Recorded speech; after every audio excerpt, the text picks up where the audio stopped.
Quand le vieux Goethe, un jour, cria « De la lumière !» contre l'obscurité luttant avec effort, lui du moins déjà sentait sur sa paupière peser le voile de la mort. Nous, pour le proférer, ce même cri terrible, nous avons devancé les affres du trépas. Notre œil perçoit encore, oui, mais supplice horrible, c'est notre esprit qui ne voit pas. Il tâtonne au hasard depuis des jours sans nombre, à chaque pas qu'il fait forcer de s'arrêter, et bien loin de percer cet épais réseau d'ombre, il peut à peine l'écarter. Parfois, son désespoir confine à la démence. Il s'agite, il s'égare au sein de l'inconnu, tout prêt à se jeter dans son angoisse immense sur le premier flambeau venu.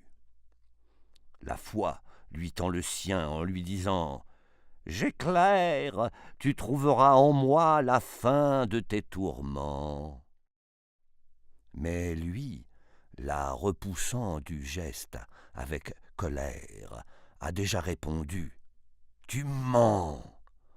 Ton prétendu flambeau n'a jamais sur la terre apporté qu'un surcroît d'ombre et de cécité. Mais réponds-nous d'abord, est-ce avec ton mystère que tu feras de la clarté ? La science, à son tour, s'avance et nous appelle. Ce ne sont entre nous que veille et labeur. Eh bien, tous nos efforts à sa torche immortelle n'ont arraché que les lueurs.